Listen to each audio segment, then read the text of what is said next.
ಆತ್ಮೀಯ ಪ್ರಶಿಕ್ಷಣಾರ್ಥಿಗಳೇ, ತಮಗೆಲ್ಲರಿಗೂ ಕೂಡ ಮುಂಜಾನೆಯ ಶುಭೋದಯಗಳು.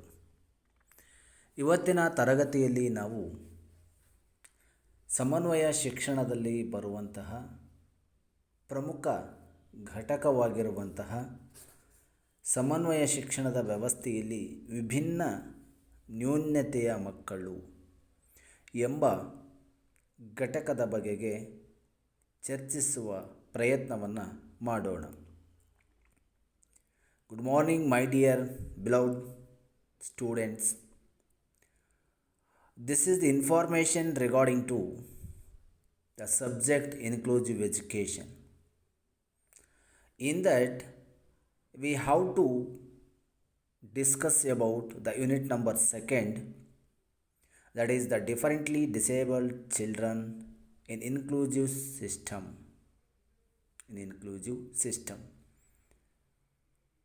In that we have to know about the meaning, concept and the importance of the disabled children.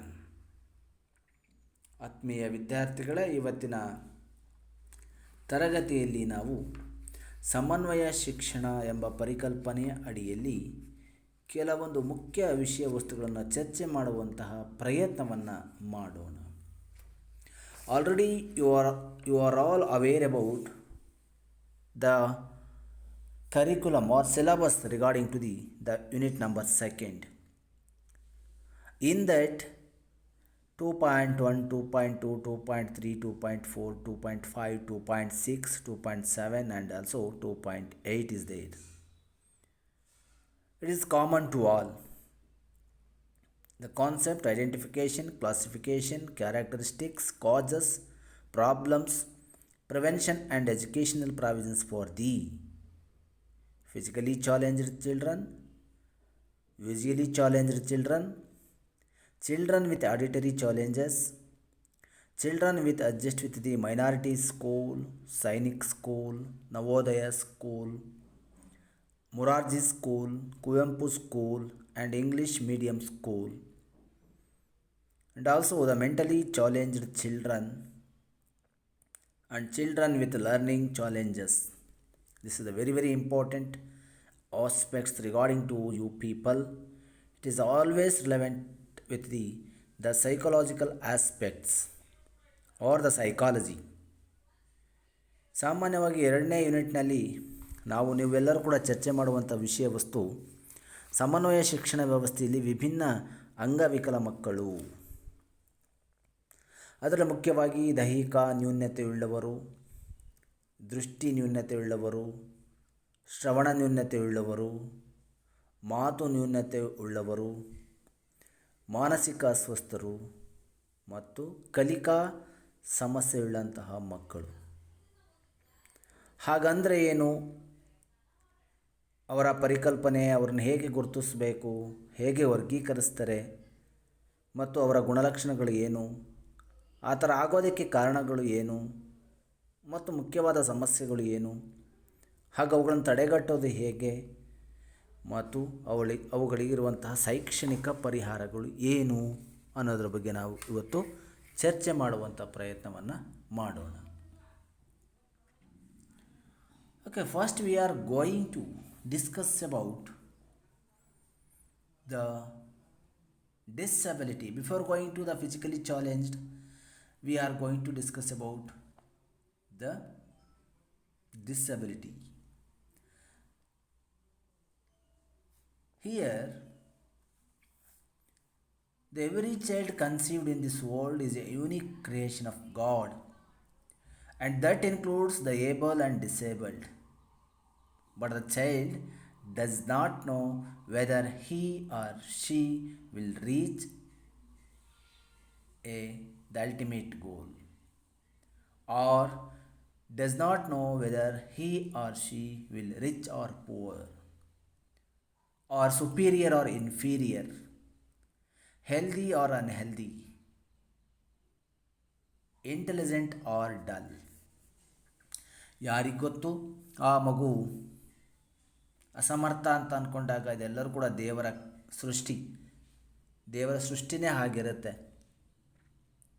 ಹಾಗಾದಾಗ ಆ ವಿದ್ಯಾರ್ಥಿಗಳಲ್ಲಿ ಯಾರು ಶ್ರೀಮಂತರಿದ್ದಾರೆ, ಯಾರು ಬಡವರಿದ್ದಾರೆ, ಯಾರು ಹೆಚ್ಚಿನ ಸ್ಥಾನಮಾನ ಹೊಂದಿದ್ದಾರೆ, ಯಾರು ಕಡಿಮೆ ಸ್ಥಾನವನ್ನು ಹೊಂದಿದ್ದಾರೆ, ಯಾರು ಆರೋಗ್ಯವಾಗಿದ್ದಾರೆ, ಯಾರು ಅನಾರೋಗ್ಯವಾಗಿದ್ದಾರೆ, ಯಾರು ಬುದ್ಧಿವಂತರು ಮತ್ತು ಯಾರು ದಡ್ಡರು ಅನ್ನುವ ದೃಷ್ಟಿಯಲ್ಲಿ ಪ್ರಯತ್ನವನ್ನು ಇಲ್ಲಿ ಮಾಡಬೇಕಾಗತ್ತೆ. According to that, here the mentally or the physically disabled children or differently able children can be classified into the number of types. That is, the physically challenged students, visually challenged students, auditory challenged students, speech impaired students or speech challenged, children with speech challenged, and children with learning challenges. ಸಮನ್ವಯ ಶಿಕ್ಷಣ ವ್ಯವಸ್ಥೆಯಲ್ಲಿ ವಿಭಿನ್ನವಾದ ಅಂಗವಿಕಲ ಮಕ್ಕಳನ್ನು ಕಾಣುತ್ತೇವೆ.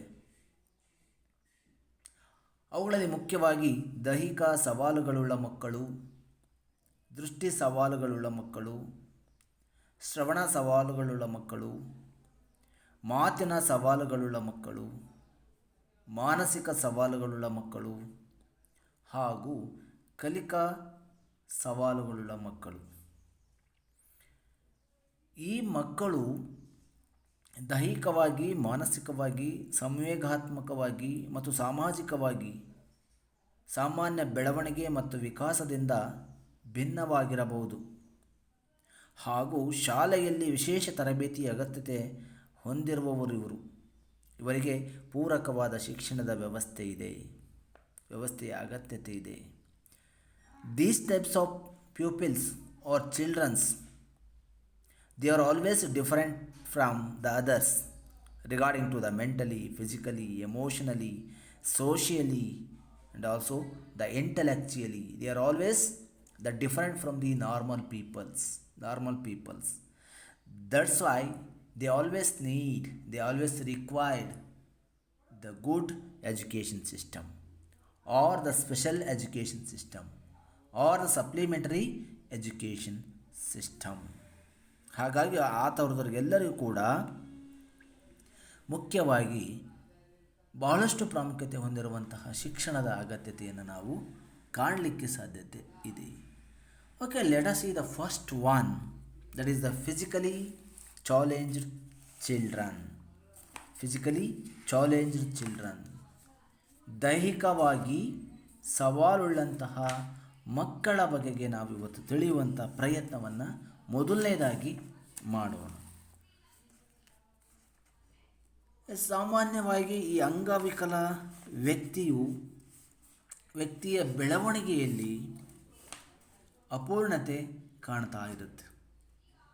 ಈ ಅಪೂರ್ಣತೆಯು ಮಾನಸಿಕ, ದೈಹಿಕ ಮತ್ತು ಸಾಮಾಜಿಕ ಕಾರಣಗಳಿಂದಾಗಿ ಆಗಿರಬಹುದು. ಸಾಮಾನ್ಯವಾಗಿ ಈ ದೈಹಿಕ ಸವಾಲುಗಳುಳ್ಳಂತಹ ಮಕ್ಕಳು ಮಾನಸಿಕವಾಗಿ ಹಿಂದಿರುವುದಿಲ್ಲ. ಅರ್ಥ ಆಯ್ತಲ್ಲ? ಅವರು ಪ್ರತಿಭಾವಂತರಾಗಿರ್ಬೋದು, ಆದರೆ ಅವರು ದೈಹಿಕ ಊನತೆಯಿಂದ ಕೂಡಿರ್ತಾರೆ ಅಷ್ಟೇ. ಆ ಮಕ್ಕಳಿಗೆ ವಿಶೇಷ ರೀತಿಯ ಚಟುವಟಿಕೆಗಳನ್ನು ಏರ್ಪಡಿಸಿ ಶಿಕ್ಷಣವನ್ನು ಕೊಡುವಂಥದ್ದು ಕೂಡ ಬಹಳಷ್ಟು ಮುಖ್ಯವಾದಂತಹ ಕೆಲಸ. ಆ ಹಿನ್ನೆಲೆಯಲ್ಲಿ ಪ್ರಯತ್ನಗಳು ಕೂಡ ಇಲ್ಲಿ ನಡೀತಾ ಇರಬೇಕಾಗುತ್ತೆ. The physically challenged childrens, the always suffering from the good education and also the good treatment from the society. That's why it is the very, very important to bring these types of students to the main stream. Physically disabled children is a limitation on a person's physical functioning, mobility, dexterity or stamina. Other Physical disabilities include the impairments which limit other facets of daily living, such as the respiratory disorders, the blindness, epilepsy, and the sleep disorders. Here, a physical disability can be described as a condition that permanently prevents normal body to movement or the control. Here, the physical disability may also be referred to as the physical impairment. Physical impairment.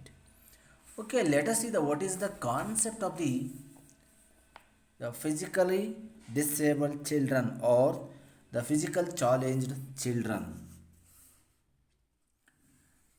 Here,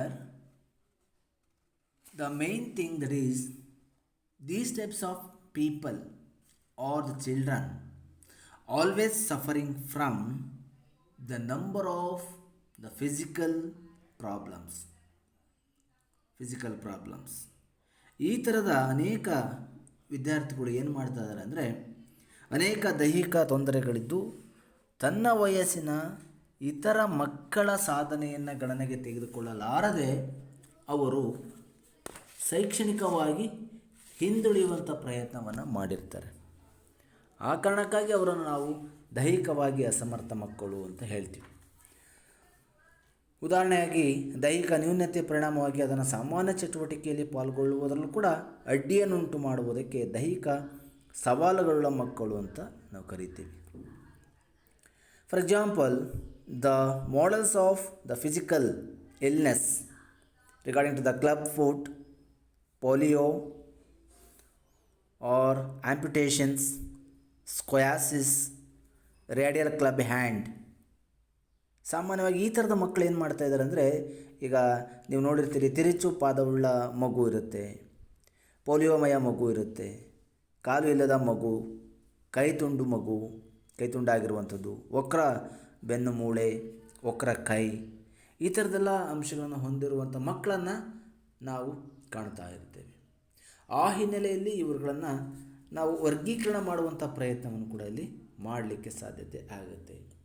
Then what is the classification of the physically challenged children? Physically challenged children are always classified into the main categories. They are the speech impairment children or auditory impairment children, then visually impairment children, and the orthopedic handicapped children. ಸಾಮಾನ್ಯವಾಗಿ ಶ್ರವಣ ಸಾಮರ್ಥ್ಯದ ಸವಾಲುಗಳುಳ್ಳ ಮಕ್ಕಳು, walk ಸಾಮರ್ಥ್ಯದ ಸವಾಲುಗಳುಳ್ಳ ಮಕ್ಕಳು, ದೃಷ್ಟಿ ಸಾಮರ್ಥ್ಯದ ಸವಾಲುಗಳುಳ್ಳ ಮಕ್ಕಳು ಅಂಥೇಳಿ ನಾವು ವರ್ಗೀಕರಣವನ್ನು ಇಲ್ಲಿ ಮಾಡಲಿಕ್ಕೆ ಸಾಧ್ಯತೆ ಇದೆ. ಆ ದೃಷ್ಟಿಯಲ್ಲಿ ಕೂಡ ಇವತ್ತು ಪ್ರಯತ್ನವನ್ನು ಇಲ್ಲಿ ಮಾಡಬೇಕು. Okay, how can we identify these childrens? ಹಾಗಾದರೆ ಈ ಮಕ್ಕಳನ್ನು ಗುರುತಿಸೋದು ಹೇಗೆ? Okay, by the reference of the orthopaedic surgeon, physiotherapist, neural surgeon, neurologist, we have to find out these types of the children regarding to the physical illness or physical handicap. ಸಾಮಾನ್ಯವಾಗಿ ಈ ಥರದ ಮಕ್ಕಳಲ್ಲಿ ಏನಾಗುತ್ತೆ ಅಂದರೆ uncontrolled behaviour. We may identify the uncontrolled behaviour. ಅಥವಾ ಅನ್ವೇಷಣಾ ಚಟುವಟಿಕೆ ಹಾಗೂ ಪ್ರೇರಣೆ ಗುಣಾತ್ಮಕವಾಗಿರೋದಿಲ್ಲ, ಅನಿಯಂತ್ರಿತ ವರ್ತನೆಗಳು ನಡೀತಾ ಇರುತ್ತೆ, ಸಮವಯಸ್ಕರೊಡನೆ ಹೊಂದಾಣಿಕೆ ಹಾಗೂ ಅಂತರ್ಕ್ರಿಯೆ ಮಟ್ಟ ಕಡಿಮೆ ಇರುತ್ತೆ, ತಮ್ಮ ಇರುವಿಕೆ ಹಾಗೂ ದೇಹದ ಬಗ್ಗೆ ಕೆಳಮಟ್ಟದ ಕಲ್ಪನೆಯನ್ನು ಇವರು ಹೊಂದಿರ್ತಾರೆ. ಜೊತೆಗೆ ವಿಕಲಚೇತನ ಮಕ್ಕಳು ಮೂಳೆ ಮತ್ತು ಕೀಲುಗಳ ಸಮಸ್ಯೆಗಳಿಂದಲೂ ಕೂಡ ಅವರು ಬಳಲ್ತಾ ಇರ್ತಾರೆ. ಹಾಗಾಗಿ ಸಾಕಷ್ಟು ಅಂಶಗಳಿಂದ ಆ ಮಕ್ಕಳು ಭಾಳಷ್ಟು ವಿಭಿನ್ನತೆ ದೃಷ್ಟಿಯನ್ನು ಹೊಂದುವಂಥ ಪ್ರಯತ್ನವನ್ನು ಮಾಡ್ತಾರೆ. ಆ ಹಿನ್ನೆಲೆಯಲ್ಲಿ ಸಾಮಾನ್ಯವಾಗಿ ಬೇಕಾದಷ್ಟು ವಿಧವಾದ ಮಕ್ಕಳನ್ನು ಕೂಡ ನೋಡಲಿಕ್ಕೆ ಸಾಧ್ಯತೆ ಇದೆ. ಆ ಥರದ ಪ್ರಯತ್ನ ಕೂಡ ಇಲ್ಲಿ ನಡೀಬೇಕು. Okay, then what are the reasons for that? ಹಾಗಾದರೆ ಈ ದೈಹಿಕ ನ್ಯೂನತೆಗೆ ಕಾರಣಗಳು ಏನು? What are the causes for the physical disability? ದೈಹಿಕ ನ್ಯೂನತೆ ಆಗೋದಕ್ಕೆ ಕಾರಣಗಳು ಏನು ಅನ್ನೋದು ಬಹಳ ಮುಖ್ಯವಾಗಿ ನೀವು ಚರ್ಚೆ ಮಾಡುವಂಥ ಒಂದು ವಿಷಯವಾಗಿದೆ. Okay, let us see that is the main thing is the blood relationship. ಸಾಮಾನ್ಯವಾಗಿ ನಾವು ಹೇಳ್ತೀವಿ ರಕ್ತ ಸಂಬಂಧಿ, ಹತ್ತಿರದ ರಕ್ತ ಸಂಬಂಧಿಕರನ್ನು ಮದುವೆ ಆಗೋದು. ಆದರೆ ಈ ರಕ್ತ ಸಂಬಂಧದ ದೋಷಗಳಿಂದಾಗಿ ಈ ಥರದ ನ್ಯೂನತೆ ಕೆಲವೊಮ್ಮೆ ಆಗುತ್ತೆ. The second one is the mismatch of the blood of the parents. Mismatch of the blood of the parents. ಕೆಲವೊಮ್ಮೆ ತಂದೆ ತಾಯಂದಿರ ರಕ್ತನೂ ಕೂಡ ಹೊಂದಾಣಿಕೆಯಾಗದೆ ಇರುವಂಥದ್ದು ಇದಕ್ಕೆ ಮುಖ್ಯವಾದ ಕಾರಣ ಆಗುತ್ತೆ. ಆ ಹಿನ್ನೆಲೆಯಲ್ಲಿ ಕೂಡ ಇದು ನಾವು ಚರ್ಚೆಯನ್ನು ಮಾಡುವಂಥ ಪ್ರಯತ್ನವನ್ನು ಇಲ್ಲಿ ಮಾಡಬೇಕು. ಇನ್ನು ಸಾಮಾನ್ಯವಾಗಿ ಆ ಮಕ್ಕಳ ಉದಾಹರಣೆಗಳನ್ನು ಕೂಡ ಹೆಚ್ಚು ಕಾರಣ ಆಗಲಿಕ್ಕೆ ಸಾಧ್ಯತೆ ಇದೆ. ಅದರಲ್ಲಿ ಮುಖ್ಯವಾಗಿ ತಾಯಿಗಾಗುವಂಥ ಇನ್ಫೆಕ್ಷನ್ ಇರ್ಬೋದು. ತಾಯಿ ಗರ್ಭಿಣಿ ಮೊದಲು 3 ತಿಂಗಳಲ್ಲಿ ಉಂಟಾಗುವಂಥ viral infection, that is also the important causes for the physical disability. Then the late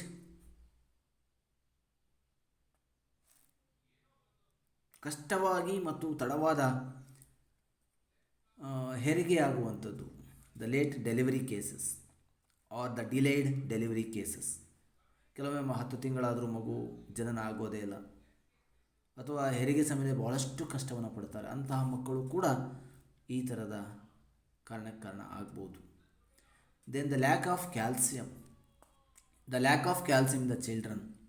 ಮಕ್ಕಳ ಬೆಳವಣಿಗೆಯ ಸಮಯದಲ್ಲಿ ಕ್ಯಾಲ್ಸಿಯಂನ ಕೊರತೆ ಇದ್ದಾಗ ಕೂಡ ಮಕ್ಕಳು ಅಂಗವಿಕಲರಾಗಬಹುದು, ಕ್ಯಾಲ್ಸಿಯಂ ಕಡಿಮೆ ಇದ್ದಾಗ. Then the genetic diseases. The sixth one is genetic diseases. ಸಾಮಾನ್ಯವಾಗಿ ತೀವ್ರತರವಾದ ಈ ರೋಗಗಳು ಪ್ರಾಚೀನ ಕಾಲದಲ್ಲಿದ್ದಂಥ ರೋಗಗಳಾಗಿರ್ಬೋದು, ಅಥವಾ ವಂಶವಾಹಿನಿ ರೋಗಗಳು, ಜನಿಸಿದ 2 ರಿಂದ 3 ವರ್ಷಗಳಲ್ಲಿ ಉಂಟಾಗುವಂಥ ತೀವ್ರತರ ಕಾಮಾಲೆ ರೋಗಗಳು ಕೂಡ ಕಾರಣ ಆಗುತ್ತೆ. Then the lack of medical specialities. ಸಾಮಾನ್ಯವಾಗಿ ಎಷ್ಟೊಂದು ಹಳ್ಳಿ ಕಡೆ ನೋಡ್ತೀವಿ ನಾವು, ಹೆರಿಗೆ ಸಮಯದಲ್ಲಿ ವೈದ್ಯರ ಗೈರು ಹಾಜರಿಯಿಂದ ತೊಂದರೆ ಉಂಟಾಗಿ ಅಂಗವೈಕಲ್ಯಕ್ಕೆ ಕೂಡ ಕಾರಣ ಆಗುತ್ತೆ. The lack of the medical specialist such as like the infrastructure or hospital or the medical kit or the medical treatment or it may be the doctors. ವೈದ್ಯರು ಸರಿಯಾಗಿ ಬರದೇ ಇದ್ದಾಗ ಸಮಯದಲ್ಲಿ ಕೂಡ ತೊಂದರೆ ಅಂತಾಗಲಿಕ್ಕೆ ಸಾಧ್ಯತೆ ಇದೆ. ಮಗು ಜನಿಸುವ ಸಂದರ್ಭದಲ್ಲಿ ಆಮ್ಲಜನಕದ ಕೊರತೆ ಉಂಟಾಗಬಹುದು. Lack of oxygen is also the major thing regarding to the disability. ತಾಯಿಯ ಅನಾರೋಗ್ಯ, ರಕ್ತಹೀನತೆ, ಅನ್ನಾಂಗಗಳ ಕೊರತೆ. ಸಾಮಾನ್ಯವಾಗಿ ನಾವು ನೋಡ್ತೀವಿ, ಪ್ರೆಗ್ನೆಂಟ್ ಇದ್ದಾಗ 3 ತಿಂಗಳಿಗೋ ಅಥವಾ ತಿಂಗಳಿಗೊಂದು ಸರಿ ಅಥವಾ 6 ತಿಂಗಳಿಗೆ ಜನನ ಪೂರ್ವಕ್ಕಿಂತ ಮುಂಚೆ ತಾಯಿ ಸದಾ ಮೆಡಿಕಲ್ ಚೆಕಪ್ಪನ್ನು ಮಾಡ್ತಾ ಇರ್ತಾರೆ. Before the delivery the mother should be in the medical treatment. ತಾಯಿ ಹಾಗಾಗಿ ಅವಳಿಗೆ ಏನಾಗುತ್ತೆ, ಈ ರಕ್ತಹೀನತೆ ಆ ಥರದನ್ನೆಲ್ಲ ನಾವು ನೋಡ್ತೀವಿ, ಅದೂ ಕೂಡ ಒಂದು ಕಾರಣ ಆಗುತ್ತೆ. ರೋಗ ನಿರೋಧಕ ಶಕ್ತಿಯ ಕೊರತೆ, the lack of immunity power. ಸಾಮಾನ್ಯವಾಗಿ ಇಮ್ಯುನಿಟಿ ಪವರ್ ಇರುವಂಥದ್ದು ಕೂಡ ಕಡಿಮೆ ಇರುವಂಥದ್ದು ಕೂಡ ನಾವು ನೋಡ್ತೀವಿ. ದೆನ್ ಬ್ಲಡ್ ಪ್ರೆಷರ್, ರಕ್ತದೊತ್ತಡ ಹೆಚ್ಚಿರುವಂಥದ್ದು. ಕೆಲವೊಮ್ಮೆ alcoholism, the addict of the alcoholism is also the major thing regarding to the problem of the physically disabled childrens. Okay my dear friends, these are all some of the major causes for the physical disability. Let us see what are the problems faced by the physically challenged children. ಹಾಗಾದರೆ ಆ ದೈಹಿಕ ನ್ಯೂನತೆ ಹೊಂದಿರುವಂತಹ ಮಕ್ಕಳು ಯಾವೆಲ್ಲ ಸಮಸ್ಯೆಗಳನ್ನು ಎದುರಿಸೋದಕ್ಕೆ ಸಾಧ್ಯತೆ ಆಗುತ್ತೆ. Here today in our society the physically challenged children are always facing some problems. ಸಾಮಾನ್ಯವಾಗಿ ಇವತ್ತು ನಾವು ನೋಡ್ತಾ ಇದ್ದೀವಿ, ಸಾಕಷ್ಟು ಸಮಸ್ಯೆಗಳನ್ನು ಅವರು ಹೊಂದ್ತಾ ಇದ್ದಾರೆ. The main thing is the lack of growth and development. ಮಗುವಿನ ಸಾಮಾನ್ಯ ಬೆಳವಣಿಗೆ ಮತ್ತು ವಿಕಾಸಕ್ಕಿರುವಂಥ ತೊಂದರೆ. Then the major thing that is the to prepare the students the misbehavior, ಅಪಸಾಮಾನ್ಯ ವರ್ತನೆಗೆ ಕಾರಣವಾಗುವಂಥ ಮಾಡುವಂಥ ಪ್ರಯತ್ನ. Then they should not follow or should not participate in the expected general activities. ಸಾಮಾನ್ಯವಾಗಿ ಎಲ್ಲರೂ ಕೂಡ ನಿರೀಕ್ಷೆ ಮಾಡೋದು ಹಾಗೆಯೇ ಅವರು ಸಾಮಾನ್ಯವಾಗಿರುವಂಥ ಅಪೇಕ್ಷಿತ ಚಟುವಟಿಕೆಗಳಲ್ಲಿ ಪಾಲ್ಗೊಳ್ಳಲಾರರು. They always suffering from the inferiority and the loneliness. ಸಾಮಾನ್ಯವಾಗಿ ಅವರು ಕೀಳರಿಮೆ ಮತ್ತು ನಾಚಿಕೆ ಸ್ವಭಾವ ಹಾಗೂ ಒಂಟಿತನದಿಂದ ಬಳಲ್ತಾ ಇರ್ತಾರೆ. They always away from the group discussion. ಸಾಮಾನ್ಯವಾಗಿ ಈ ಥರದ ಮಕ್ಕಳು ಗುಂಪು ಚರ್ಚೆಯಲ್ಲಿ ಪಾಲ್ಗೊಳ್ಳೋದು ಕಡಿಮೆ. ಯಾಕೆಂದರೆ ಯಾರಾದರೂ ಏನಾದರೂ ಅಂದುಬಿಡ್ತಾರೆ ಅನ್ನೋ ಕಾರಣಕ್ಕಾಗಿ ಅವರು ಹೊರಗಿರುವಂಥ ಪ್ರಯತ್ನವನ್ನು ಮಾಡ್ತಾರೆ. The another important problem is the lack of confidence. ಆತ್ಮವಿಶ್ವಾಸದ ಕೊರತೆ ಈ ಥರದ ಮಕ್ಕಳಲ್ಲಿ ಹೆಚ್ಚು ಎದ್ದು ಕಾಣಲಿಕ್ಕೆ ಸಾಧ್ಯತೆ ಇದೆ. ಹಾಗಾಗಿ ಸಾಮಾನ್ಯವಾಗಿ ಈ ಥರ ದೃಷ್ಟಿಯಲ್ಲೆಲ್ಲವೂ ಕೂಡ ಪ್ರಯತ್ನವನ್ನು ಇಲ್ಲಿ ಮಾಡಬೇಕಾಗತ್ತೆ. Then the another important one is the disparity between the social works. ಸಾಮಾನ್ಯವಾಗಿ ಸಾಮಾಜಿಕ ಕೆಲಸಗಳಲ್ಲಿ ಏರುಪೇರನ್ನು ಕಾಣುವಂಥದ್ದು. ದೆನ್ ಆರೋಗ್ಯದಲ್ಲಿ ಸಾಮಾನ್ಯವಾಗಿ ಏರುಪೇರು ಉಂಟಾಗುವಂಥದ್ದು. Then adjustment problem in the profession. ಸಾಮಾನ್ಯವಾಗಿ ವೃತ್ತಿ ಹೊಂದಾಣಿಕೆ ಕೆಲಸಗಳಲ್ಲಿ ಅಸಮರ್ಥತೆಯನ್ನು ಕಾಣುವಂಥ ಪ್ರಯತ್ನವನ್ನು ಕೂಡ ಇಲ್ಲಿ ಮಾಡಲಾಗುತ್ತೆ. ಆ ಹಿನ್ನೆಲೆಯಲ್ಲಿ ಈ ಥರದ ಎಲ್ಲ ಪ್ರಯತ್ನಗಳು ಕೂಡ ನಡೆಯೋದಕ್ಕೆ ಕಾರಣ ಆಗುತ್ತೆ. ಆ ದೃಷ್ಟಿಯಲ್ಲಿ ಇವೆಲ್ಲ ಸಮಸ್ಯೆಗಳನ್ನು ಬಗೆಹರಿಸುವಂಥ ಪ್ರಯತ್ನವನ್ನು ಮಾಡಬೇಕು. ಹಾಗಾಗಿ ಶಿಕ್ಷಕರೊಡನೆ, ಸಮವಯಸ್ಕರೊಡನೆ ಮತ್ತು ಶಾಲಾ ಪಠ್ಯಕ್ರಮಕ್ಕೆ ಹೊಂದಿಕೊಳ್ಳುವಲ್ಲಿ ಇವರೆಲ್ಲರೂ ಕೂಡ ಕಷ್ಟಪಡ್ತಾರೆ. ಮನೆಯಲ್ಲೂ ಕೂಡ ಅಷ್ಟೇ ಸಹ ಪೋಷಕರೊಡನೆ ಹಾಗೂ ಇತರರೊಡನೆ ಹೊಂದಾಣಿಕೆ ಮಾಡಿಕೊಳ್ಳೋ ತೊಂದರೆ ಇವರಿಗೆ. ಪೋಷಕ ಇರ್ತಾರೆ, ಅಥವಾ ಅವರ ಅಣ್ಣ ತಮ್ಮಂದಿರಿರ್ತಾರೆ, ಅಥವಾ ಅವರ ಚಿಕ್ಕಪ್ಪ ಚಿಕ್ಕಮ್ಮರು ಇರ್ತಾರೆ. ಅವರ ಜೊತೆ ಈ ಥರದ ಮಕ್ಕಳು ಹೊಂದಾಣಿಕೆ ಮಾಡುವಲ್ಲಿ ಸಾಕಷ್ಟು ವಿಪರ್ಯಾಸವನ್ನು ಅನುಭವಿಸುವಂಥ ಪ್ರಯತ್ನಗಳನ್ನು ನಾವು ನೋಡ್ತಾ ಇರ್ತೇವೆ. ಹಾಗಾಗಿ ಇವೆಲ್ಲ ದೃಷ್ಟಿಗಳಿಂದ ಮಕ್ಕಳು ದೂರ ಇರ್ತಾರೆ. They should not allow, they didn't participate in the curricular and co-curricular activities. ಹಾಗಾಗಿ ಅವರನ್ನು ಯಾವುದೇ ಚಟುವಟಿಕೆಗಳಲ್ಲಿ ಅವರು ಭಾಗವಹಿಸಲಿಕ್ಕೆ ಸಾಧ್ಯತೆಯೇ ಇರೋದಿಲ್ಲ. ಆ ದೃಷ್ಟಿಯಲ್ಲಿ ಪ್ರಯತ್ನಗಳು ಕೂಡ ಇಲ್ಲಿ ನಡೆಯುತ್ತೆ. Okay, let us see what are the preventions of the physical disability, or what are the diagnosis of the physical challenged children. A diagnosis of physically disabled children is based on information about the person's development or observations about the behavior and physical capabilities. There are also tests for particular kinds of the physical disability. For example, the inherited or genetic disorders such as the muscular dystrophy or the conditions of the present at birth such as the spinal bifida, or the main things regarding to the physical illness. ಸಾಮಾನ್ಯವಾಗಿ ಮಗುವಿನ ಅಂಗವಿಕಲತೆಯನ್ನು ತಡೆಗಟ್ಟುವಲ್ಲಿ ತಂದೆ ತಾಯಿಗಳ ಪಾತ್ರ ಪ್ರಮುಖವಾಗಿದೆ. ತಾಯಿಯ ಗರ್ಭಧಾರಣೆ ಮೊದಲು ವೈದ್ಯರ ಸಲಹೆ ಸೂಚನೆ ಪಡೆಯಬೇಕು. ಗರ್ಭಿಣಿಯಾದ ಸಂದರ್ಭದಲ್ಲಿ ಗಂಡ ಹೆಂಡತಿಯ ರಕ್ತ ಪರೀಕ್ಷೆ ಮಾಡಿಸಬೇಕು. ಮಗುವಿನ ಜನನದಿಂದ ಶೈಶವದವರೆಗೆ ತಾಯಿಯ ಜಾಗರೂಕತೆ ವಹಿಸಬೇಕು. ಜನನದ ನಂತರ ಸಮಯಾನುಸಾರ ಪೋಲಿಯೋ ಮತ್ತು DTP ಚುಚ್ಚುಮದ್ದನ್ನು ಕೊಡಿಸಬೇಕು. ಸಮಯಕ್ಕನುಗುಣವಾಗಿ ಸಮತೋಲನ ಆಹಾರವನ್ನು ಕೊಡಬೇಕು. ಆಸ್ಪತ್ರೆಯಲ್ಲಿ ಮಗುವಿನ ಜನನವಾಗುವಂತೆ ನೋಡಿಕೊಳ್ಬೇಕು. ಸಮಯಾನುಸಾರ ವೈದ್ಯರ ಸಲಹೆ ಮೇರೆಗೆ ದಡಾರ ಅಥವಾ ನಾಯಿ ಕೆಮ್ಮು ಮುಂತಾದ ಸುರಕ್ಷತಾ ಚುಚ್ಚುಮದ್ದನ್ನು ಕೊಡಿಸಬೇಕು. ಶೈಶವಾವಸ್ಥೆಯಲ್ಲಿ ಯಾವುದೇ ವೈರಲ್ ಇನ್ಫೆಕ್ಷನ್ ಆಗದಂತೆ ನೋಡಿಕೊಳ್ಳಬೇಕು. These are all the major prevention treatment of the physically disabled children. Physically disabled children.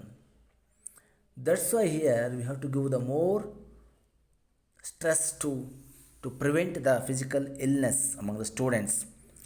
That's why the often we have to check the mothers in the medical test, and also both the parents, both the husband and wife should test the blood regarding to the child, and we should take care up to the birth of the child. That is the main important thing. Then we have to give the vaccinations for the child as per the medical schedule. Medical schedule is also the important thing.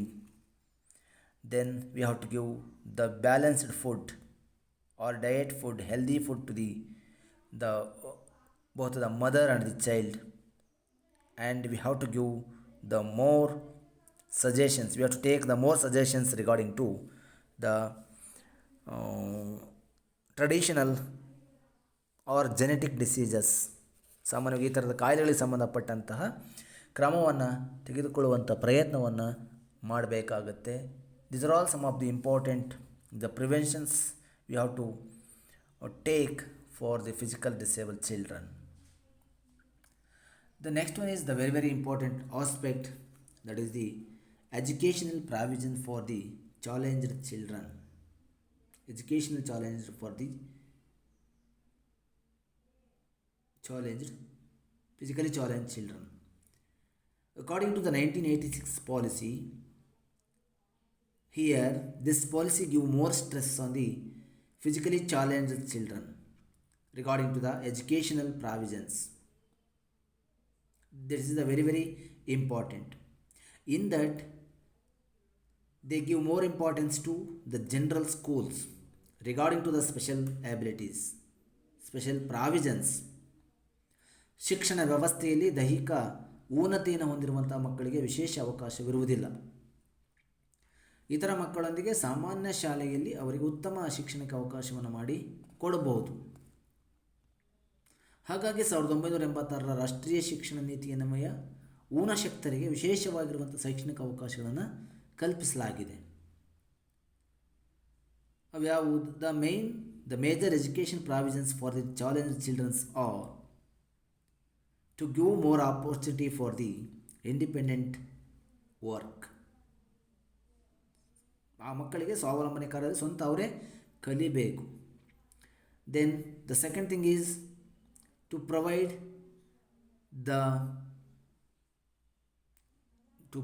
The medical specialities to the children.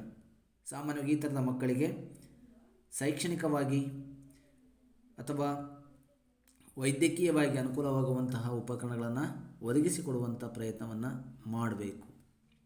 To provide the hearing aids or learning aids which are suitable for the physically challenged children. Then the teacher or education system should always to care after this types of the children. ನ್ಯೂನತೆ ಹೊಂದಿರ್ತ ಮಕ್ಕಳು ಅತೃಪ್ತರಾಗಂತ ನೋಡಿಕೊಳ್ಳುವಂಥ ಪ್ರಯತ್ನವನ್ನು ಇಲ್ಲಿ ಮಾಡಬೇಕಾಗತ್ತೆ. Then they give the good opportunity for the involvement in sports,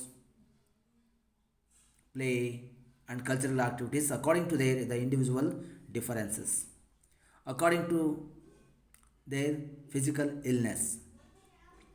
Then we should give the more opportunity for his friends, his peer groups, ಅವನ ಸಹಪಾಠಿಗಳ ಜೊತೆ ಬೆರೆತು ಆಟವಾಡಲು ಅವಕಾಶವನ್ನು ಮಾಡಿ ಕೊಡಬೇಕು. ಸಾಮಾನ್ಯವಾಗಿ ಈ ಥರದ ಅಂಶಗಳನ್ನು ಆಧಾರವಾಗಿಟ್ಟುಕೊಂಡು ನಾವು ಪ್ರಯತ್ನವನ್ನು ಮಾಡಿದಾಗ ವಿದ್ಯಾರ್ಥಿಗಳಿಗೆ ಭಾಳಷ್ಟು ಅನುಕೂಲ ಆಗುವಂಥ ಪ್ರಯತ್ನ ಆಗುತ್ತೆ. We have to prepare the method of teaching according to their physical illness. We have to give instructions according to their physical illness. We have to give test according to their physical challenge. Then we have to create the good infrastructure for these types of students in the school and also colleges. ಸಾಮಾನ್ಯವಾಗಿ ನಾವು ನೋಡ್ತೀವಿ ಶಾಲೆ ಮತ್ತು ತರಗತಿಗೆ ಬರಲು ಹೋಗಲು ಇಳಿಜಾರು ದಾರಿಗೆ ಅವಕಾಶವನ್ನು ಮಾಡಿ ಕೊಡಬೇಕು. Yes my dear students, this is all about regarding to the concept of the physically challenge students. In this video, we shall discuss about the concept of the physical illness and problems of the physical illness, then the identification of the physically challenged children, then the classification of the physically challenged children, then the causes for the physically challenged children, then the problems of physically challenged children, then another one is the prevention of the physical disability. The finally, what are the educational provisions for the physically challenged children. ಆತ್ಮೀಯ ವಿದ್ಯಾರ್ಥಿಗಳೇ, ಈ ದಿನದ ತರಗತಿಯಲ್ಲಿ ನಾವು ದೈಹಿಕ ನ್ಯೂನತೆಯ ಮಕ್ಕಳಿಗಾಗಿ ಇರುವಂತಹ ಪಠ್ಯಕ್ರಮದಲ್ಲಿ ದೈಹಿಕ ನ್ಯೂನತೆಯ ಮಕ್ಕಳು ಅಂದರೆ ಯಾರು, ಅವರನ್ನು ಹೇಗೆ ಗುರುತಿಸೋದು ಮತ್ತು ಅವರನ್ನು ಹೇಗೆ ವರ್ಗೀಕರಣ ಮಾಡಿದ್ದಾರೆ, ಅವರು ದೈಹಿಕ ನ್ಯೂನತೆ ಹೊಂದೋದಕ್ಕೆ ಕಾರಣಗಳು ಏನು, ಮತ್ತು ದೈಹಿಕ ನ್ಯೂನತೆ ಉಂಟು ಮಾಡೋದಕ್ಕಿರುವಂಥ ಅವಶ್ಯಕ ಅಂಶಗಳು ಯಾವುದು, ಮತ್ತು ಅವರು ಸಮಾಜದಲ್ಲಿ ಹೊಂದುವಂತಹ ಸಮಸ್ಯೆಗಳು ಯಾವುದು, ಹಾಗೂ ಅವರಿಗಾಗಿ ಆ ಥರದ ಮಕ್ಕಳಿಗಾಗಿ ಯಾವ ರೀತಿಯ ಶೈಕ್ಷಣಿಕ ಕಾರ್ಯಕ್ರಮಗಳನ್ನು ಹಮ್ಮಿಕೊಳ್ಳಬಹುದು ಎಂಬ ಅಂಶವನ್ನು ನಾವು ಇಲ್ಲಿಯವರೆಗೆ ತಿಳಿದುಕೊಂಡೆವು.